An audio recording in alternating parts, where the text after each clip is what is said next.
des fleurs dans la vie humaine. Bon, si tu plantes les fleurs dans la maison ou dans le lieu où tu es, ça embellit l'environnement, ça rend propre la maison et ça donne la santé aussi. Quand tu plantes les fleurs dans la maison, c'est quelque chose qui est admirable, quoi.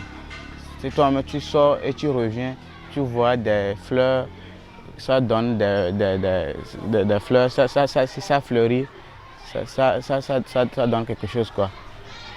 Le rôle des fleurs dans la vie d'un être humain, ça, je vais aller un peu derrière. Comme Dieu a créé les plantes avant de créer les hommes, donc c'est que les plantes ont des vertus ou bien des choses importantes dans la vie d'un homme. Donc pour ça, nous avons appris que les plantes nous libèrent l'oxygène. Eux, ils captent les CO2 qu'ils utilisent et nous libèrent l'oxygène que l'homme pouvait respirer. Donc c'est ça le rôle principal des plantes dans la vie des hommes. Des fleurs qui donnent des parfums et des fleurs purificatifs. Il y a des fleurs que si toi-même vous voulez, vous pouvez brosser ça dans l'eau pour laver, ça purifie l'homme. Bon, il y a des fleurs que tu peux faire comme thé aussi. Donc il y a plusieurs types de fleurs chez nous ici. Par exemple, verveine. Chez nous, il y a une fleur qui s'appelle verveine. Tu peux faire thé aussi avec ça et tu peux te purifier avec ça. Il y a des hibiscus. Hibiscus, c'est des fleurs florissantes qui attirent les bonnes choses à la maison. Par exemple, hibiscus, croton, ce sont des fleurs qui sont bien à planter à la maison. Voilà. Il y a épine du Christ. C'est une fleur que c'est joli, mais spirituellement, c'est des fleurs de protection. Quand tu plantes ça dans la maison, bon, des trucs, de choses là que les gens font pour t'envoûter, tout ça là, ça anéantit tout ça là. Donc, c'est des choses naturelles, mais ça travaille beaucoup. Non, il y a plein de fleurs, il y a les sapins, il y a les crotons, il y a les hibiscus, il y a les palmiers royaux. Par exemple, ça là, c'est palmier royal. Il y a les palmiers royaux et il y a des plantes que tu peux planter devant la devanture et ça donne ombre, les gaillacs. Donc, on vend les cocotiers, tout ça là, les arbres fruitiers aussi. On vend tout ça là. Et des fleurs que tu peux planter même à l'intérieur, qui peut purifier l'air dans l'intérieur. Les mauvaises airs qui entrent dans la chambre, quand tu plantes ça dedans, ça les purifie, ça les dégage. Donc, il y a plusieurs fleurs chez nous ici. Cette fleur que je tiens, on appelle ça Diphambacchia. C'est une fleur que si tu plantes ça dans la chambre ou bien dans ton salon, ça purifie le salon. Les mauvaises airs qui vont rentrer là, ça les chasse. Mais ce que je veux vous dire, cette plante, la sève qui est dedans là, c'est une poison. Quand les enfants mangent, ou toi-même tu le manges, ça tue immédiatement. C'est pourquoi si on vous vend ça, on vous explique en même temps que c'est comme ça fait. Si vous savez qu'il n'y a pas les enfants dans la chambre ou bien dans le salon, à ce moment, vous pouvez utiliser ça. Donc, c'est une fleur qui fait deux choses à la fois. Nous avons beaucoup de différentes plantes, les palmiers décoratifs. Il y a les hibiscus, les amarantes, la langue de ma belle-mère, qui est à mon côté ici. Il y a les sansevieria, il y a plein. Et même les plantes médicinales. Oui, il y a les couronnes de Jésus, les achatum, il y a les ficus, il y a les amarantes, il y a les mélisses, les kayas. Nous avons les kayas pour les arbustes à planter. Nous avons beaucoup de plantes, les agaves, les murayas et autres. Nous avons beaucoup, et même les cocotiers nains. Nous avons les cocotiers nains, les mangues greffées, gouverneurs, smith, pistolet et autres. Donc nous vendons toutes les espèces de plantes Oui, bon, concernant le cocotier nain, c'est un cocotier qui donne dans un bref délai, produit le fruit dans un bref délai. Pendant 3 ans, ça commence par produire et ça donne beaucoup. Et son jus aussi est tellement doux. Donc à cause de ça, les gens aiment beaucoup à planter ça. Et deuxièmement, il y a les pervenches de Madagascar. Bon, les gens aiment ça parce que c'est une plante médicinale. Oui, quand on met l'eau chaude sur ça et on boit, ça guérit l'obésité et beaucoup de maladies. Donc, c'est à peu près ça. Et il y a la langue de ma belle-mère. Il y a la langue de ma belle-mère ici. Lui aussi, les gens l'utilisent pour le traitement de cancer. Ceux qui connaissent, ils viennent acheter, utilisent pour le traitement du cancer. Donc, il y a armoise. Il y a armoise. Il y a armoise qui est à base du palu. On l'utilise pour traiter le palu. Donc, il y a ces plantes-là chez nous, les gens viennent acheter. Par exemple, s'il y a la fin d'année comme ça, et les gens veulent embellir leur boutique pour que les clients viennent là, ils viennent acheter. Les hôtels, quand les gens construisent les hôtels, ils viennent nous solliciter, on aménage les lieux, les espaces verts. Donc, on fait tout ça. Oui, dans le mois de juin, juillet, oui, ce temps-là, on vend plus les fleurs. On vend plus ce temps-là. Parce que nous connaissons que c'est la saison pluvieuse. Donc, les gens aiment planter les choses dans la saison pluvieuse pour pouvoir faire grandir vite les plantes. Les gens voient parfois quelques plants sur les réseaux sociaux, les plantes médicinales sur les réseaux sociaux et autres là, ou bien ils écoutent chez les prophètes, ou bien à la radio et autres là. Donc ils viennent chercher ces plants-là qu'ils ont écoutés, ils viennent chercher ça chez nous. Fin d'année, les gens viennent chercher les fleurs pour embellir leur maison, pour décorer leur maison. Mais à partir de mai, juin, dans la saison pluvieuse là, on vendait plus qu'auparavant. Bon, généralement, tout le monde peut venir acheter des fleurs. Tout le monde a besoin de fleurs. Bon, spécialement les gens qui ont déjà construit leur maison ou bien les gens qui ont créé une boutique quelque part, ils viennent acheter. Bon, les gens qui sont aussi dans location, ils peuvent venir acheter les pots de fleurs, mettre dans les terrasses, tout ça là. Ça embellit la devanture, quoi. Donc tout le monde peut venir acheter des fleurs. C'est des choses naturelles. Pour que ça grandisse, nous contrôlons ça en arrosant régulièrement. Et pour que ça puisse bien grandir. Nous mettons des composts, des sciures de bois, des fientes, des bœufs. Oui, nous mélangeons ça avec le terreau. Nous mélangeons ça et je mets ça et puis ça, la croissance va vite. Les difficultés, nous avons le problème de l'eau. Là où on peut trouver de l'eau abondante pour arroser les fleurs, ouais, nous avons beaucoup de difficultés à ce parti. Et chaque fois, il faut que nous achetons de l'eau, mettre dans le puits avant de puiser, arroser, autre là.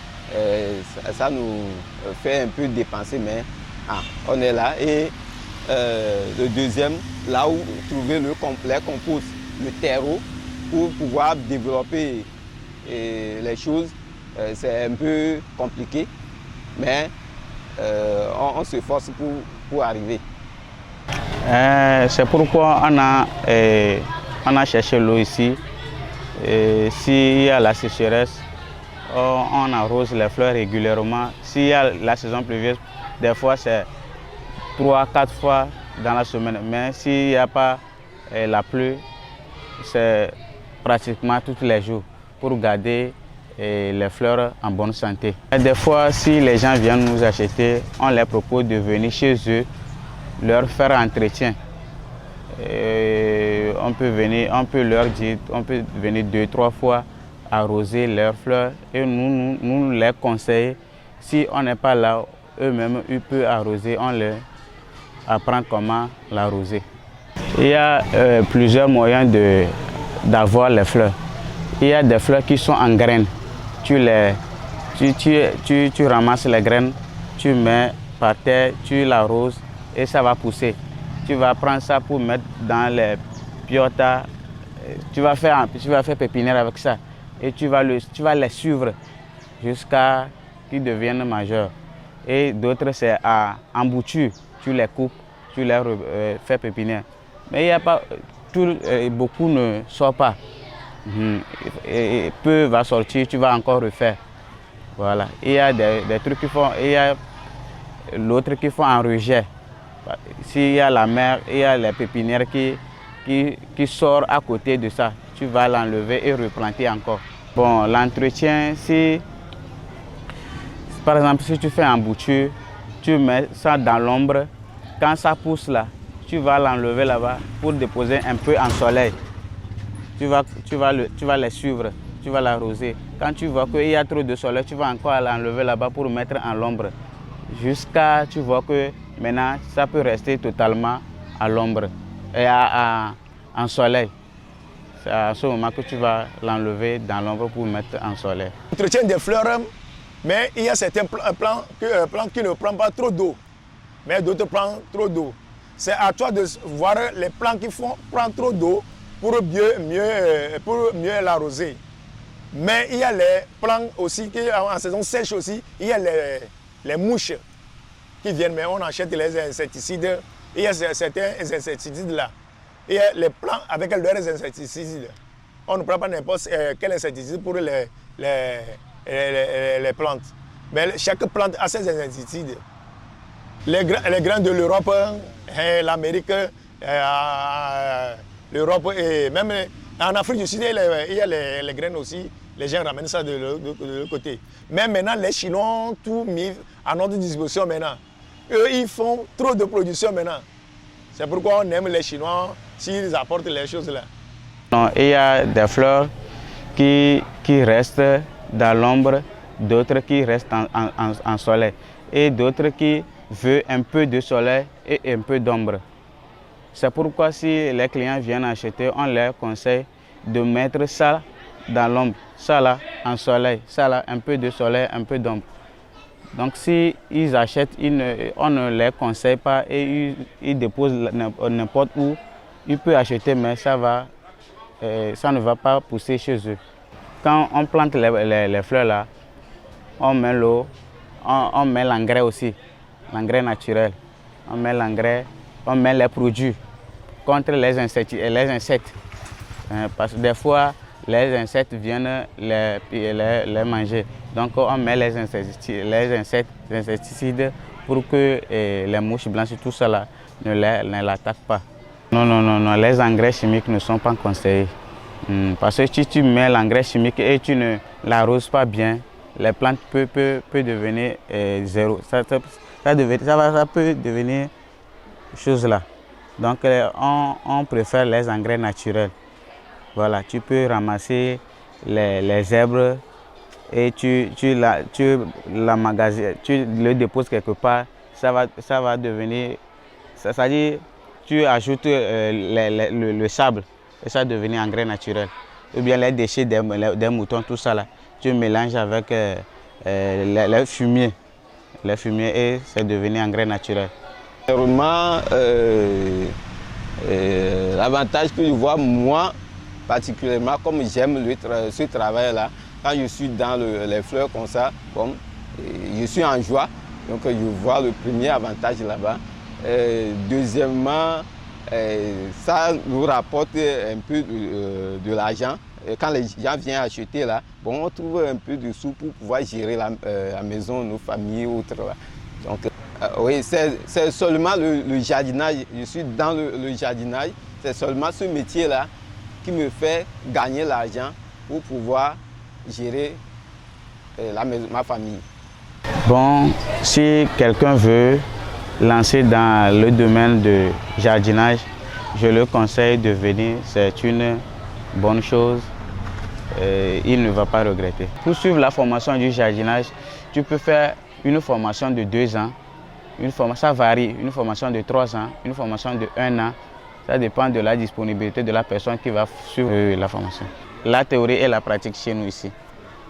Chez nous aussi, la théorie, quand tu viens, tu dois acheter certains livres. Il se trouve les noms des fleurs et les vertus. Tu dois connaître les noms des fleurs et les vertus, l'emplacement que tu dois déposer les fleurs. Tout ça là, se trouve dans le livre. Et le formateur va t'accompagner à comprendre tout ça là.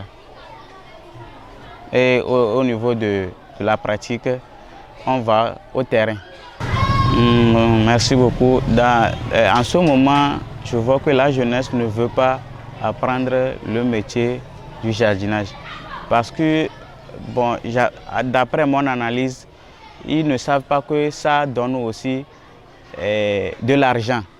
Ils ne savent pas qu'avec le jardinage, on peut survivre. Le métier de jardinage, c'est un métier que si toi-même, tu le fais bien, tu peux faire beaucoup de choses dedans. Tu peux faire beaucoup de choses dedans. Parce que maintenant, les gens commencent à aimer les jardins à la maison, les fleurs. Les gens commencent à aimer ça là. Donc, si les jeunesses d'aujourd'hui lancent dans ça, ils peuvent survivre dans ça. Plus précisément, j'ai commencé ce travail-là, ça fait presque 15 ans comme ça là. Et ce qui m'a motivé de faire ce travail-là, à l'école même, on nous apprend comment faire les boutures, les pépinières, ces consoles-là. Bon, ensuite, pour le travail-là, il faut que tu aies une bonne volonté. Pour la bonne volonté, c'est ce qui conduit à faire ce travail. Si tu n'as pas la bonne volonté, tu ne peux pas faire ce travail. Il faut que les gens reconnaissent leur valeur et la valeur des fleurs aussi pour promouvoir le travail-là. Le travail-là permet aussi d'être un homme élégant. Tu dois avoir assez de connaissances aussi, avoir une autorité sur d'autres choses. Encore, pour mieux enregistrer toutes ces choses-là, les fleurs aussi, ça nous permet aussi d'être bien développés. Il y a un grand développement dans toutes ces choses-là. Je suis né dans un village à Tchévier ici, donc je fais le champ. Je fais le champ. Donc, arrivé à Lomé, lorsque j'ai cessé de fréquenter, donc ça m'a plu. Comme je fais le champ, j'ai vu un papa qui fait ce travail, donc ça a rentré dans mon cœur, donc je suis en même temps lancé à ça pour entreprendre ça. Donc c'est en joie, c'est ma joie. Si je vois les plantes, les fleurs, et ça me donne la joie. Donc, si tu achètes une fleur de purification dans la maison et les consignes que le jardinier vous a données de faire et vous ne l'appliquez pas, ça ne va pas travailler contre vous, mais les fleurs vont disparaître chez vous. C'est comme ça, et des fleurs purificatives chez nous, c'est comme ça qu'ils se fonctionnent. Tu vas voir, un beau matin, tu te lèves, les fleurs sont mortes. C'est parce que tu ne fais pas ce que le jardinier t'a dit de faire. Bon, dans ce domaine-là, il y a certaines fleurs qui peuvent rester dans la chambre. Suivant l'angle de la belle-mère, là, ça peut rester dans la chambre parce que l'énergie qui dégage la nuit, là, ce n'est pas beaucoup. Le CO2 qui dégage dans la nuit, là, ce n'est pas beaucoup. Il y a les différentes plantes qui restent dans la chambre. Mais d'autres, ceux qui dégagent trop de CO2-là, restent dehors. Même certaines plantes ne peuvent pas rester même dans la cour. Mais ça veut rester derrière la cour même. Mais les langues, supposons langue de la belle-mère là, ça peut rester dans la chambre avec quelqu'un. Parce que l'énergie qui dégage là, il ne dégage pas trop de CO2. Mais plutôt, elle fait sortir un peu d'oxygène et un peu de CO2. Pour mon avis là, toutes les fleurs sont bonnes pour moi. Mais ce que je propose souvent, c'est l'araucaria et les tuyères que moi j'aime beaucoup. Parce que les tuyères là, j'ai fait un enseignement sur ça, que les tuyères, la nuit, ça dégage trop d'oxygène.